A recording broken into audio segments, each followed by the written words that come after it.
Welcome to Rockin' the Music World. I'm Robert Lloyd. Get on the left, get on the right, turn on the radio and join in the fight. Sort out the lies, seek out the truth. On the radio they're giving the proof. You're gonna love it, hate it, it can confuse. First time you try it, it can give you the blues. But take my word, you can call in your views. Just keep on talking news. Yeah. Okay, here we go. Oh, smokes. It's another show.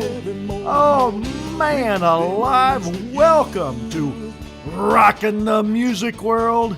I'm Robert Lloyd, and man, we're in the middle of one of the biggest stories in all of history, certainly in modern history. We covered part one last week of the life of Thomas Edison. He is one cool white man, one cool character. My word, the guy just thought. And why is that? Why is that? Man, if we all could be like him, thank God we have lots of smart white guys from the upper European ancestry that has populated America and Canada and in Europe and elsewhere. And unfortunately, that has been come to a screeching halt recently with the Jewish takeover of our laws and everything, and immigration. We're no longer grown as a population. In fact, we're becoming extinct. And I, for one, I love our people. And I don't want that to happen. I don't think the world wants that to happen. Why would the world want white people gone? We feed the world. We make so many inventions. We build and build and build. We establish democracies. Just everything, constitutional republics, everything that's of value in this world. We didn't invent communism. Now, that was a Jewish invention. Many Jews gave us an atomic bomb. A lot of people were in on the creation of the atom working on our behalf, and a lot of Gentiles were in that too. And if we just would have not had the Jewish influence, we would have had, atomic power working for the good of the whole world. We're a lovely people. We're the race of Beethoven, Socrates, George Washington. What a great example of a man he is. There's just nothing our people can't do when they set their minds to it. We put a man on the moon. Thanks to Wernher von Braun, the great German rocketeer. We're so blessed with so many inventions of the world and the betterment. Wherever the white man is, that's where goodness follows. We're the purveyors of Christianity. Not the Jews. The Jews are Antichrist. They hate us. With the Schofield Bible, financed by the Jews, we got Judeo-Christian now. We're no longer Christians. These Christians think they're Judeo in their Christian faith. I'm not. My word. I keep looking at the Christian identity guys, and man, it's just very, very interesting. I'm a Baptist, but man, I love those guys though. It's just a blessing to be around people that even people I personally know are fantastic individuals. It is a blessing beyond comprehension. God has to be involved in this because so many good things happen to me every single day. I'm so thankful. I'm thanking the Lord right now as we talk. And I thank you people out there that listen to my show and have been nice and given me great compliments. Gosh, it embarrasses me. I'm embarrassed by the comments I get. for many years I didn't know how to take a compliment, and eventually I had to resolve it with, Robert, just say thanks. So I want to thank the listeners right now. Thank you for being with me on this show, being a part of the show, and giving me encouragement to continue these. I love doing these shows. I love the idea of the show is just to, I know music. I'm a lifelong songwriter. I know music as much as anybody in this world. I'm very confident talking music. I don't read music. I'm one of these songwriters like most songwriters. We just write. We don't even read. A lot of the great musicians in Nashville, they don't read. They just play. They have what's called a numbering system in Nashville. I'm not sure really what that is. I've seen little bits and pieces of it, but they just communicate very simply. And these are some of the great musicians of all time. I mean, great musicians. I play with great musicians down here in South Florida at any given time. And I'm telling you, there's some great ones. Well, I'm not talking good. I'm talking great, talented musicians. And I'm blessed by just being in their presence whenever I have the chance to go in the studio with them. This, anyway, we're going to go into, this is going to be a fun one. This is going to be the part 2 of the life of Thomas Edison. And, he's so interesting. He's so interesting. And his friends were interesting. Henry Ford, Harvey Firestone, the rubber giant, Charles Lindbergh. And there was a naturalist at the turn of the century named John Burroughs, who had a house down here in Fort Myers too. And this guy sold millions of books. And these guys were part of this group of people that they were called the Uncommon Friends. And they would meet down here in the wintertime in Fort Myers. And they would just have their little get-togethers and talk. And they'd do some travel, and they'd go into the Everglades, as I said, on occasion. And they'd go camping. And they'd sit around the campfires and talk.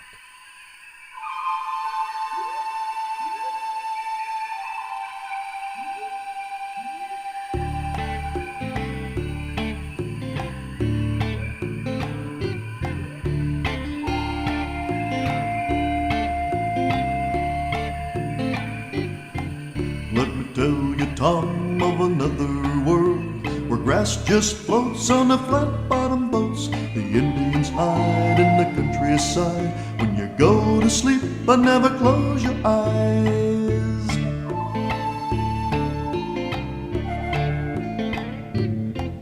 Where the ground is water and the water is land, the people that lost everything they had, they were troubled times. 4 foot deep water, high and low, Osceola knew no other place to go. Back into the glades where they were driven, forced to learn a new way of living.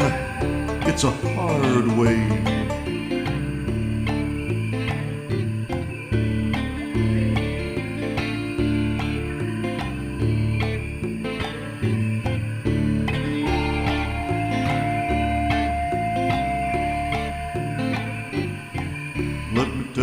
Tom of another world, where grass just floats on the flat-bottom boats. The Indians hide in the countryside. When you go to sleep, but never close your eyes.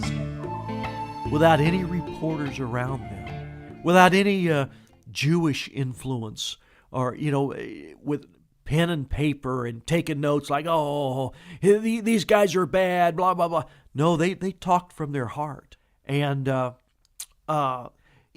they were characters in themselves. I'm going to do a show probably on some of these other guys.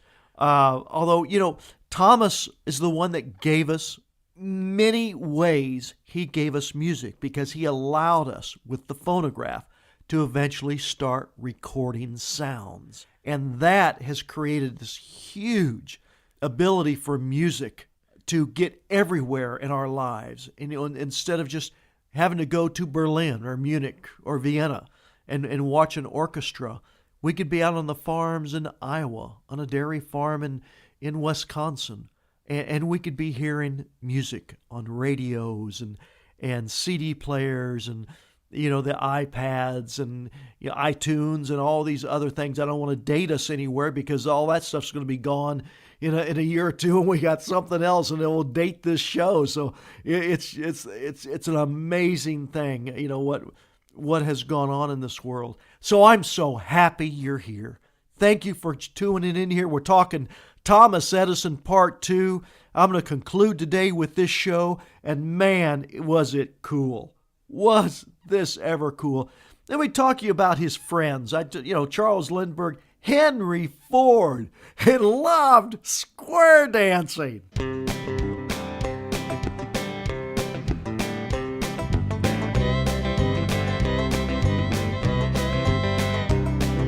Slip on those dancing shoes, yeah. I'm in the mood now, how about you? Yeah. Grab a arm and now, don't be shy. 10 pretty women, 10 ugly guys. Go stand around and wondering what to do. The fiddle's playing music, it's just for you. You're dancing fool. Slip on those dancing shoes. I'm in the mood now, how about you?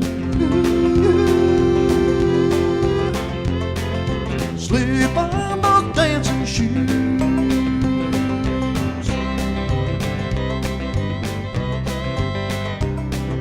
Slip on those dancing shoes. Yeah,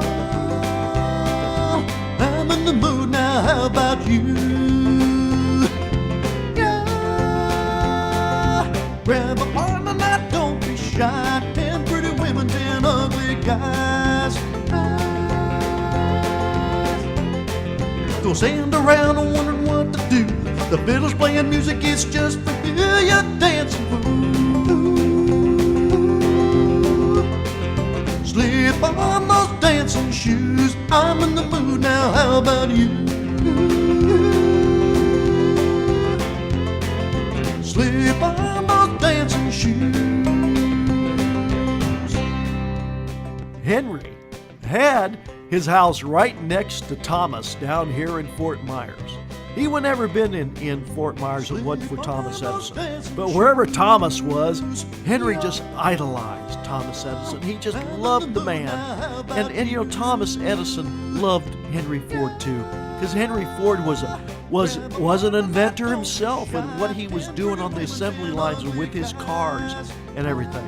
And they had these kind of mirrored image houses of each other. They're really cool. If you get a chance to tour them, go through and tour them. And anytime, you never know, during the day when Henry would want to do a little square dance, and they'd put the table off to the side in the big living room, and then they would start music and they would start square dancing. Henry Ford loved dancing. That's why I wrote this song for my presentation on the Uncommon Friends. I just love that. But when Thomas Edison died in 1931, we'll get to that later, of course. Henry Ford never again came down to Fort Myers, not once. And as much as I like South Florida and I like where we live, Henry Ford was down here because Thomas was down here. And that's great, Anyway, back to Edison. Edison, now in 1906, went back to Milan, Ohio, or Millen, Ohio, however they pronounce that, his birthplace, and he bought the house. He wanted to preserve it, that was a great idea. And then his last visit back there was in 1923, and he was getting pretty old at this time. He died at around 84 years old in 1931. So this is 23. So this is 8 years before he died, and he was shocked to find his old home that he owned still lit by lamps and candles. Oh, can you imagine Thomas Edison visiting a house that he bought just for preservation purposes and still don't even have electricity. But that would have been the way it would have been when he was growing up, though. So maybe that's why they kept it that way. And I don't know. I would imagine they did something about that, of course. Anyway, Thomas, like I was telling you, though, Thomas and John Burroughs and Henry Ford and Harvey Firestone, they would take trips. They'd take camping trips into the Everglades. And they loved this. They do it every year for a long time. And it got real big. Eventually, one of the U.S. presidents came with them. Could you imagine the fireside chats of these people? Anyway, through all his life, Thomas was a blessing to everybody. But he eventually died of complications from diabetes on October 18th, 1931 in his home, Glenmont. And he had purchased it in 1886 as a wedding gift for Mina. And he's buried behind the home. Here's a song called Thomas My Love concerning Mina on the deathbed with Thomas.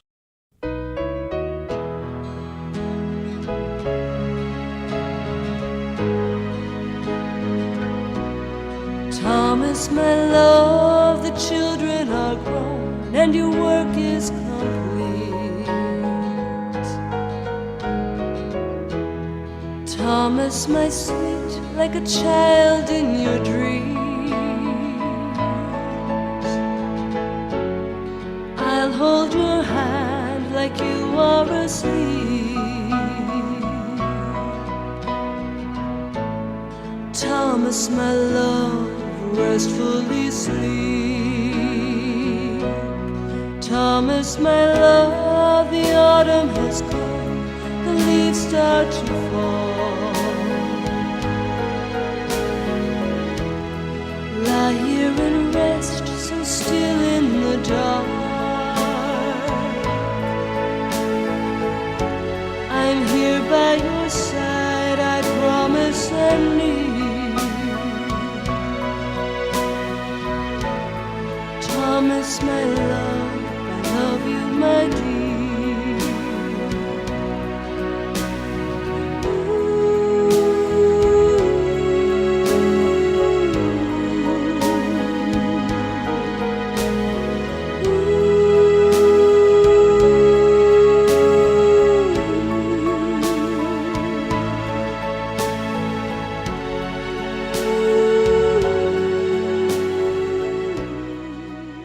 Edison's last breath is reportedly contained in a test tube at the Henry Ford Museum.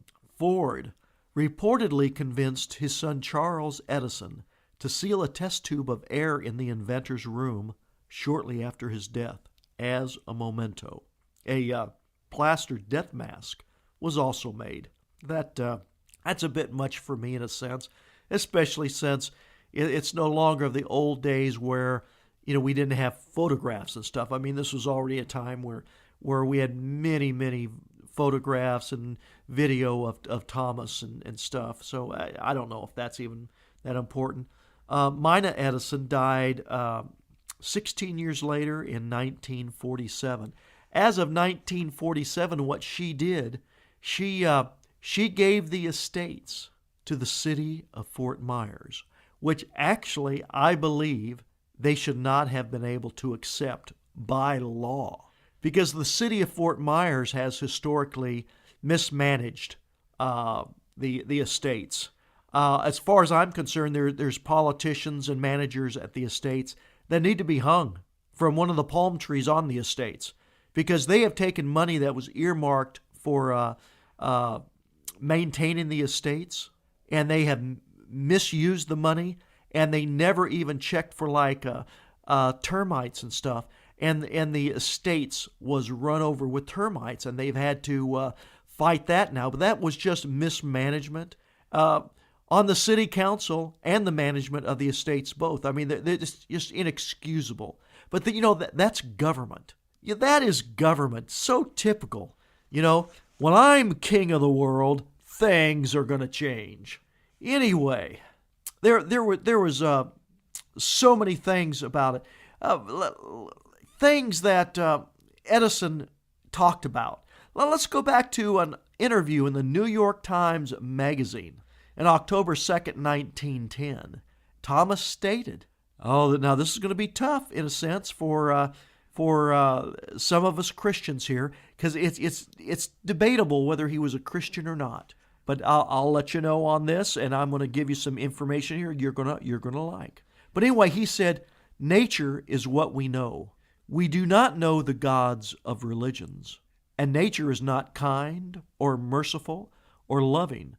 If God made me, the fabled gods of the three qualities of which I spoke, mercy, kindness, love, he also made the fish I catch and eat. And where do his mercy, kindness, and love for that fish come in? No, nature made us. Nature did it all, not the gods of religions. Well, maybe not the gods of religion. I'm not a religious man. I'm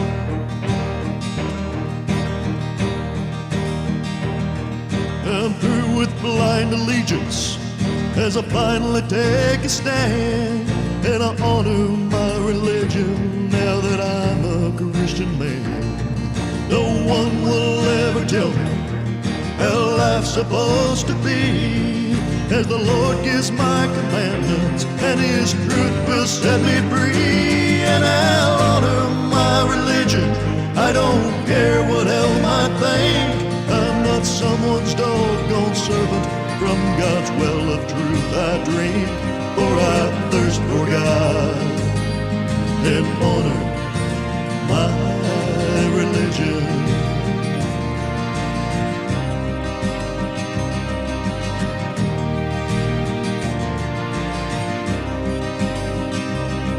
Now Satan's vain deceivers live a life in praise of sin, but I refuse to fall for lies as I've been born again.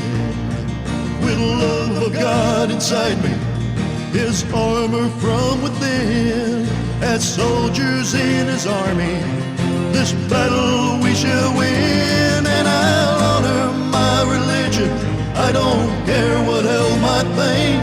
I'm not someone's doggone servant, from God's well of truth I drink.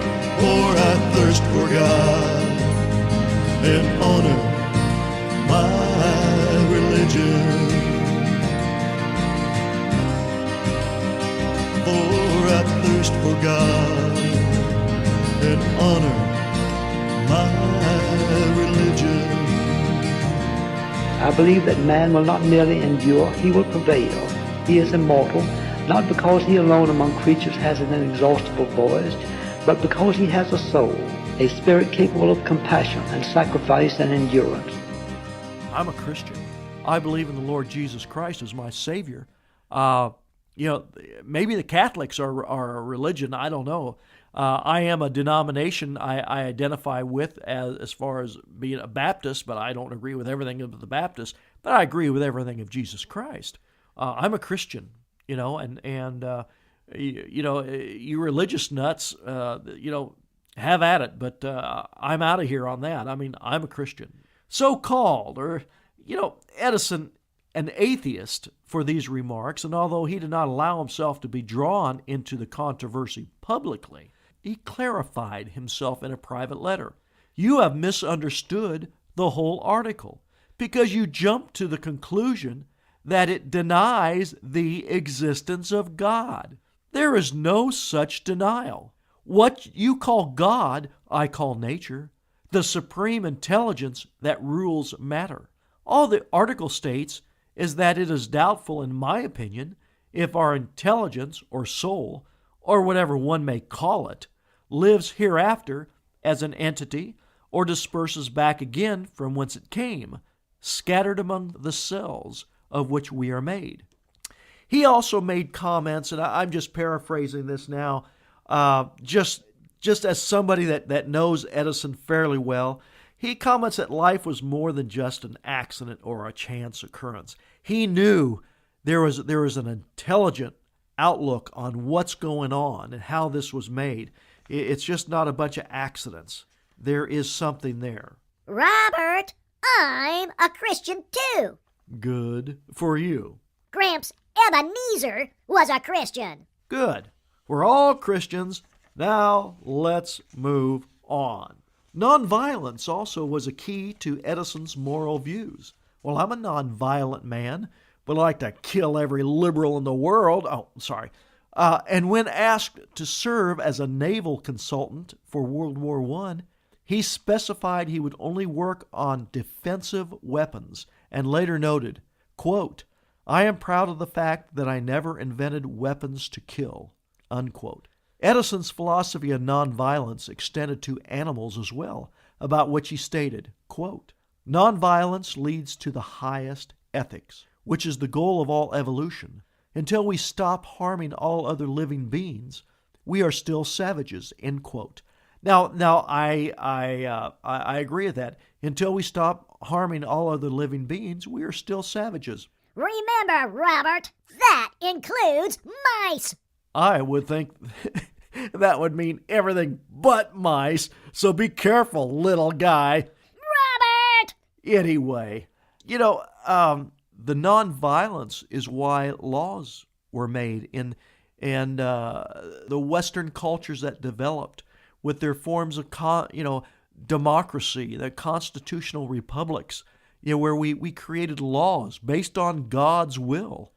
We created laws that we could rule ourselves by without killing each other. It wasn't until the Jews started the First and Second World War who started World War I? And a troublemaking Jew assassinated Archduke Ferdinand. That was a Jew. In case you didn't know, everybody, that was a Jew. Who started World War II? The communists, the instigators. It was not the Germans. My word, they were protecting their people. Robert, would you get off that a second? Okay.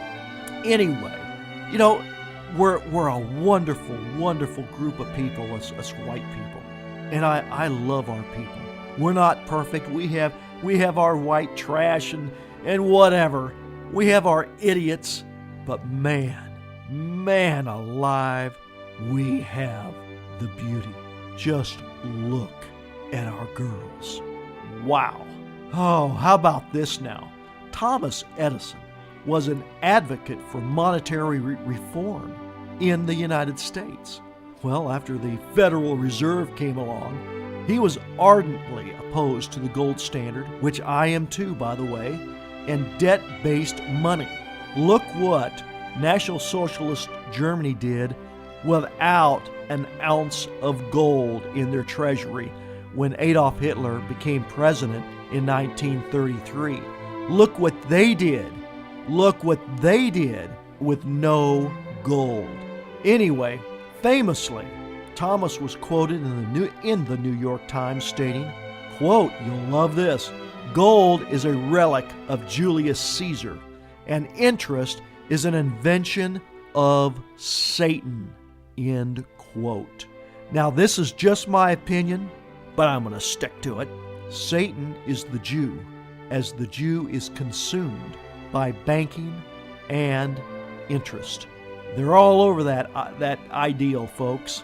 And if Thomas Edison says interest is the invention of Satan, then we just found out who Satan really is. Oh, man. He thought at length about the subject of money. In May 1922, this isn't when he's a kid, this is older in life now, when he had the experience, he published a proposal entitled, quote, "A Proposed Amendment to the Federal Reserve Banking System," end quote. In it, he detailed an explanation of a commodity-backed currency in which the Federal Reserve would issue interest-free currency to farmers based on the value of commodities they produced. Period. Yes! During a publicity tour that he took with Henry Ford, he spoke publicly about his desire for this monetary reform. Wow. Wow. Wow. Are your bankers your friends? Think about it. Is Bank of America your friend? Do you think there's a bunch of little Gentile little men with nice little ties and a pleasant smile, and the ladies are back there, and blah, blah, blah. You think that's what Bank of America is? No, those are the worker bees. Bank of America's Jew. You think they're your friends? Oh, my word. Anyway, Edison also felt technology would greatly enhance instruments in the future. Edison, he knew everybody should study Thomas Edison. We're going to learn a lot here, folks. We're going to learn tons. For instance, you're going to love this. He said the violin's E string was a disaster and only maybe 1 in 50 was any good. He even took an E string off an accomplished professional violinist instrument and showed under a microscope how the string was deformed easily while playing. Even with his bad hearing, he said he had certain type of hearing ability to ascertain these sounds, and then he went out and proved it. Wow. He also stated that violins were out of tune at times when going from one octave to another. Well, guitars are the same way. In fact, he thought the violins, by humanly imprecisely playing, was always off key. Sorry, my violinist friends. The fingers, us guitarists are in the same boat. The fingers of a violinist has to be placed within 1/1000th of an inch to properly be on pitch, which he acknowledged was impossible for anyone to do. Oh, man. And how about this? As far as sound goes again, and he knew sound, Thomas Edison felt the best place to listen in a live theater is in the back row in the center section. Hello, cheap seats. Oh, man. He says, don't sit up way close, even though I like to watch a symphony as close as I can.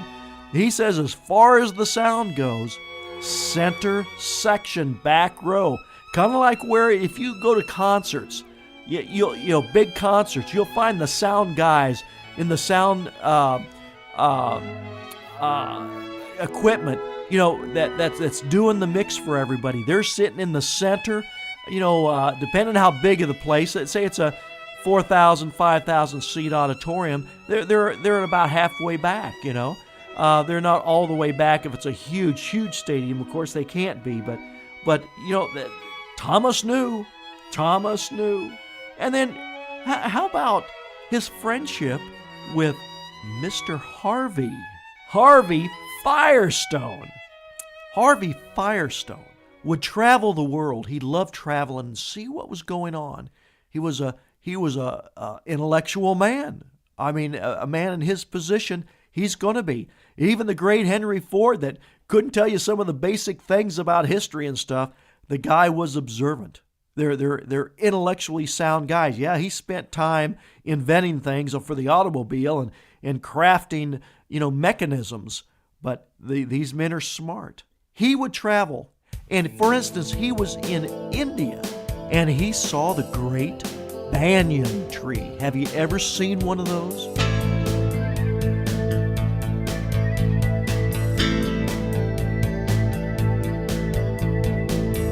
Mr. Harvey, what you got there? What's the latest thing to stop and stare? Mr. Harvey, what you got there? Let me see if I dare. Mr. Harvey, people talking of your travels all around the world. Brought back something like a wild bird, or maybe diamonds or pearls. Something special, I guess. When you come to Southwest Florida, you will see banyan trees. Go to the estates. Thomas Edison and Henry Ford's estate.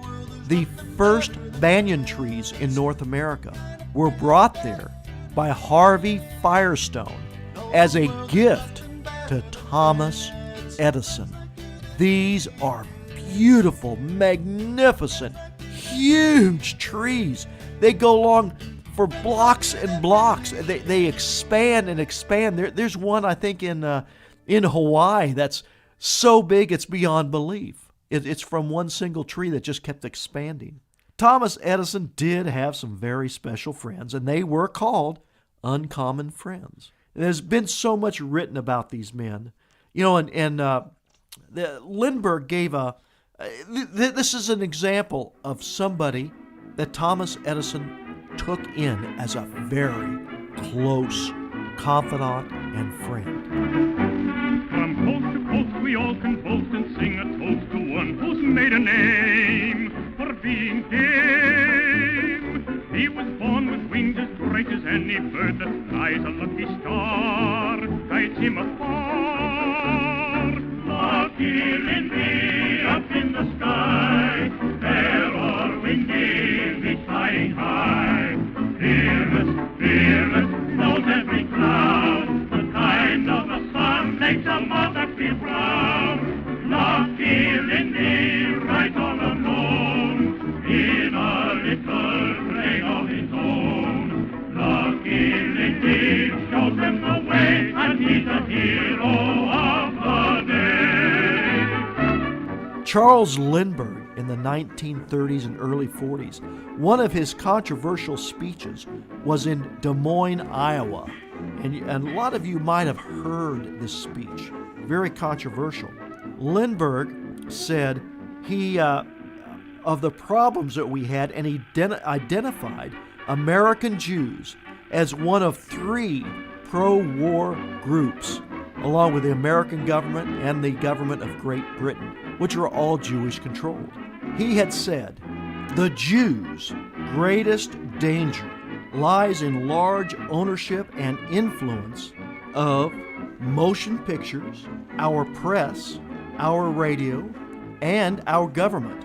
We cannot blame them for looking out for what they believe to be their interest, but we must also look out for ours." End quote. That was one of the great men of the 20th century, Charles Lindbergh. He's beyond questioning. He's a great man. He was a good man. And he knew of the Jewish problem. He knew what was going on.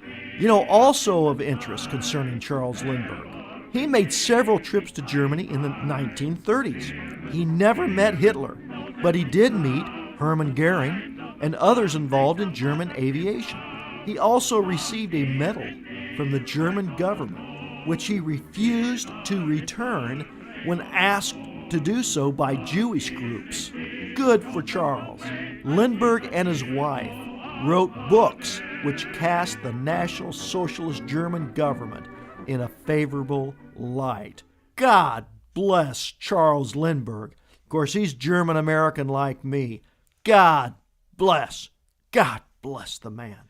Could you imagine being a mouse in the house during some of these fireside conversations of Edison, Ford, and Lindbergh? Well, Robert, my great-grandpappy Ebenezer was just that mouse you have been talking about. Are you saying Grandpa Ebenezer was there? I'm saying he was there and right in the mix of the conversation. For instance, Robert, the Ford Motor Company published a newspaper called The Dearborn Independent, which discussed Jewish control of international banking and American banking and related subjects concerning the problem with the Jews. Which is about every subject there is. This newspaper also printed the protocols of the Elders of Zion. Both Ford and Lucky Lindy were great admirers of National Socialist Germany, and with that in mind, and the fact that Thomas Edison's favorite movie was Birth of a Nation, what conversations would you have expected of these great men? Talking about the weather, Robert? You are a numbskull. Numbskull here. Well, do you have any quotes that you could share with us concerning Gramps Ebenezer? Here's a list of things you might want to read to these nice people, Robert. Why, thanks, little guy. Let me see here. Little mouse scribblings. Oh, here's some quotes. You people might enjoy this. You know, I'm sorry about some of this stuff in this show. I am not going to make it a habit of keeping, Edmund as a co-host. He was on here today, folks, but that's about it. Enough of this thing. But okay, there's a few interesting things he has here for us. These are quotes of Thomas. This was back in 1877. I don't know how old great Gramps Ebenezer was at that time. Quote, "Many of life's failures are people who did not realize how close they were to success when they gave up." Wow. I guess that means a lot. It's like when I met my wife, I wasn't going to let her get away. I just didn't give up. Man, she was somebody I wanted, but I was really cool when I was courting my wife. I made sure that she didn't know where I stood on things a lot of times, whether I really liked her or not. Man, I really played it really good with her. And she fell for it.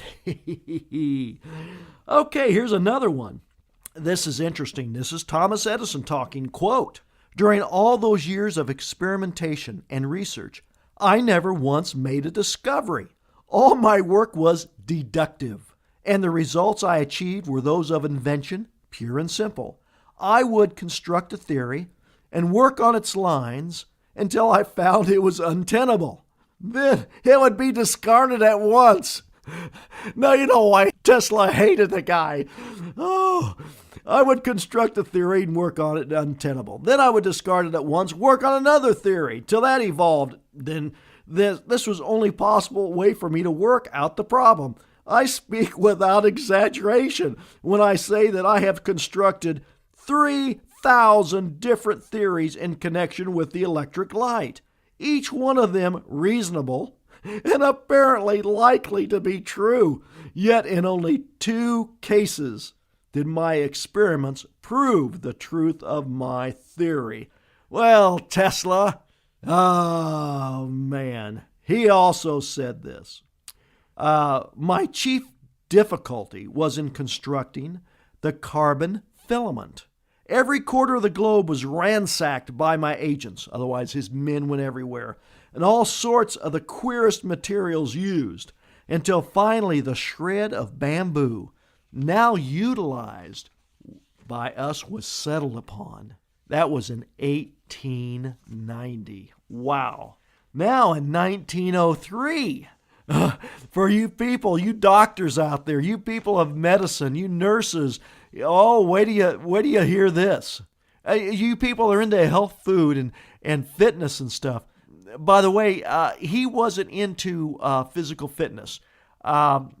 Edison believed his body was only used for one thing, and that was to carry his brain around. Quite a guy. 1903, and this is the year he said it, will bring great advances in surgery, in the study of bacteria, in the knowledge of the cause and prevention of disease. Medicine is played out. Every new discovery of bacteria shows us all the more convincingly that we have been wrong and that the 1,000,000 tons of stuff we have taken was all useless.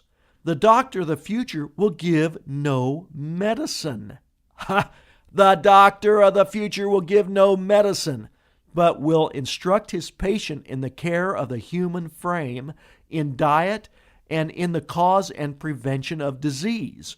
Well, the Chinese have always been, ounce of prevention over the pound of cure. We're the pound of cure people. They may even discover the germ of old age. Wow. I don't predict it, but it might be by the sacrifice of animal life. Human life could be prolonged. Surgery, diet, antiseptics, sacrifice of human life, not mice. Don't worry. Surgery, diet, antiseptics, these 3 are the vital things of the future in preserving the health of humanity. There will never be so many able, active minds at work on the problems of diseases as now, and all their discoveries are tending to the simple truth that you can't improve on nature. Woo! In another interview about this time, he said, quote, None of my inventions came by accident. I see a worthwhile need to be met, and I make trial after trial until it comes. When it boils down to is 1% inspiration and 99% perspiration. Wow. Mr. Tesla, you didn't like that, did you? If our nation, here's one in 1921 in support of Henry Ford. He got into the economies too. If our nation can issue a dollar bond, it can issue a dollar bill. The element that makes the bond good makes the bill good also. The difference between the bond and the bill is the bond lets money brokers collect twice the amount of the bond and an additional 20%, whereas the currency pays nobody but those who contribute directly in some useful way. It is absurd to say our country can issue $30 million in bonds and not $30 million in currency. Both are promises to pay, but one promise fattens the usury agent. Who's that? Interest people, Jews. And the other helps the people. This is so polarizing in what you should be able to see in this world. The Jews on one side and the great, great men on the other. Just remember, who are the top two people the Jews hate more than anybody, outside of me maybe? Who are the two top? One is Jesus Christ. And the other? Yes, Adolf Hitler. The Jews hate both of them. That is bewildering to me. Wow. Anyway, moving on to another quote of him. My mind, quote, my mind is incapable of conceiving such a thing as a soul.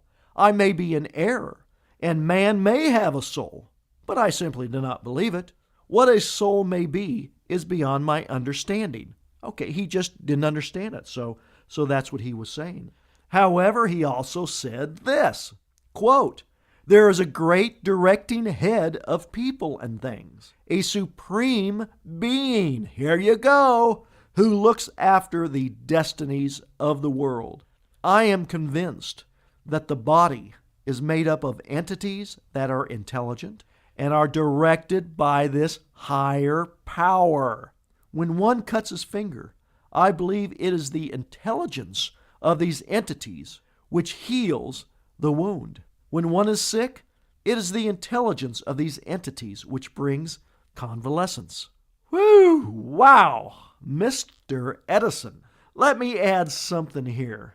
Mina Edison started a church here in Fort Myers, not far away from a church I attended, and it is still a vibrant, beautiful church today. Mina Edison started that church. Why, yes, indeed, Robert. And I am a guest soloist on many Sundays.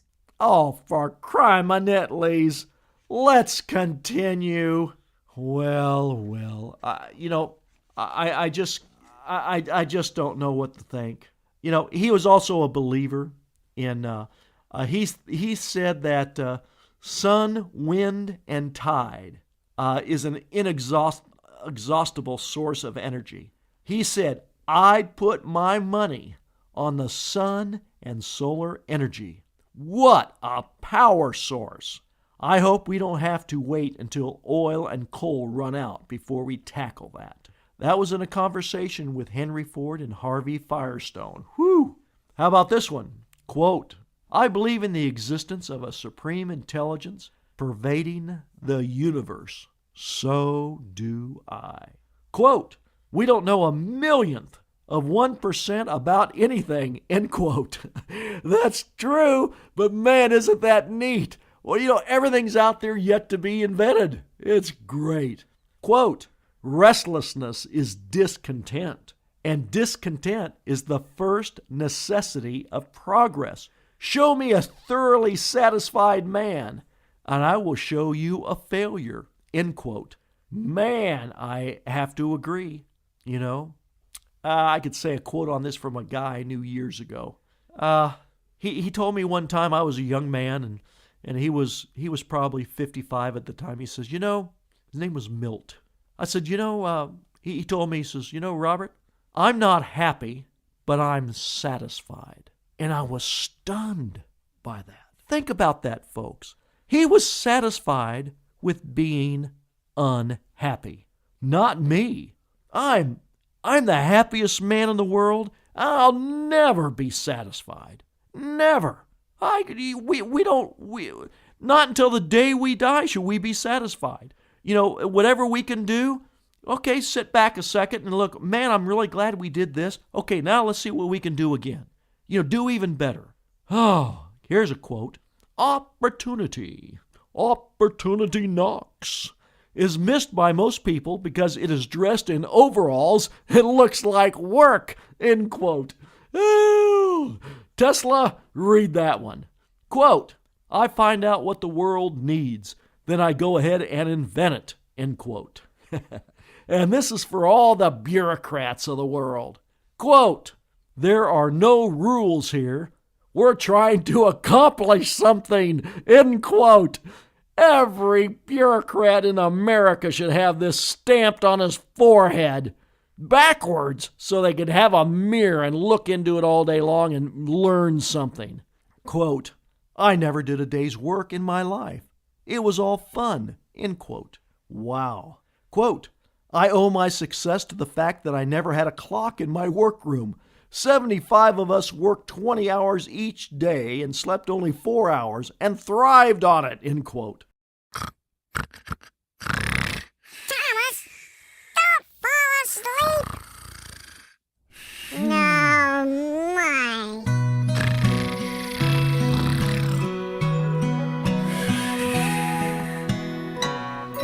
I watched you fall asleep while working late at night. The shadows dancing from the soul candlelight. If there was only something worthy I could do, I'd find a way and just maybe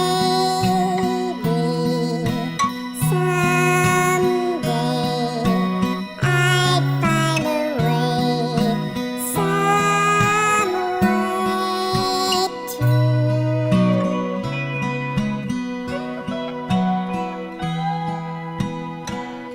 From days to weeks and months to years go by and by. Can't help but wonder, is there nothing we have tried? You never worry, never doubt, you'll find a way. You'll find a way, it's not maybe, but someday. You'll find a way, some way soon.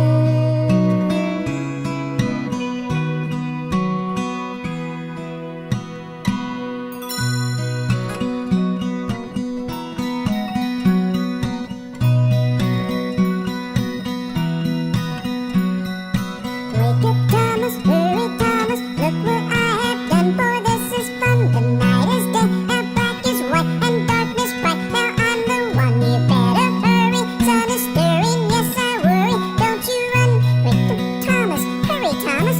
Thomas, look what I have done.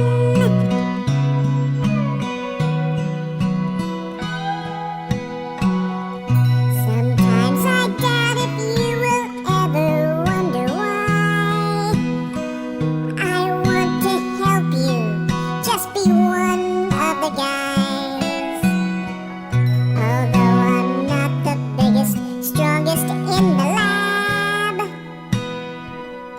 I'll find a way, and no, not maybe, but someday I'll find a way, someday too.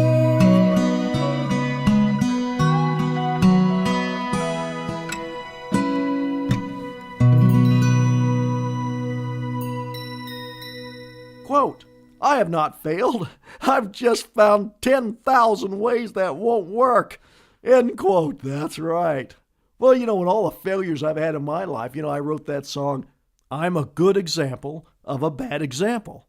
So you learn from everybody. Sometimes you learn what not to do, but you do learn from everybody. You can quote me on that. They'll be writing books on my quotes one of these days.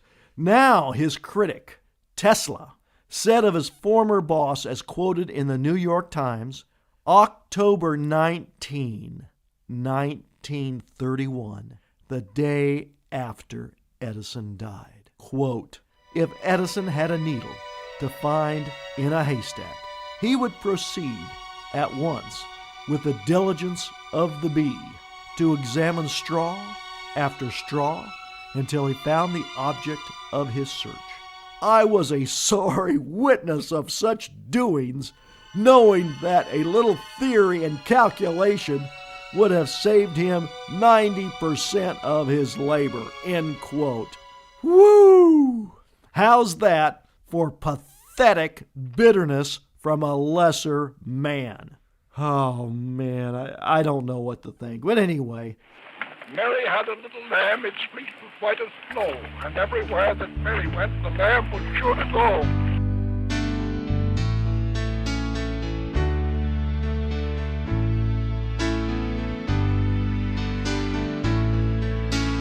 Think about this world with all its beauty that it brings. Thankful that our children see the wonder in all things. Why do April showers make the flowers bloom in spring? Everyone loves Thomas 'cause of me. Working on the telegraph, developing the photograph, I showed him how to do that, he laughs at me. 4 foot deep, water high and low, Osceola knew no other place to go. Back into the glades where they were driven, forced to learn a new way of slip on those dancing shoes. Yeah.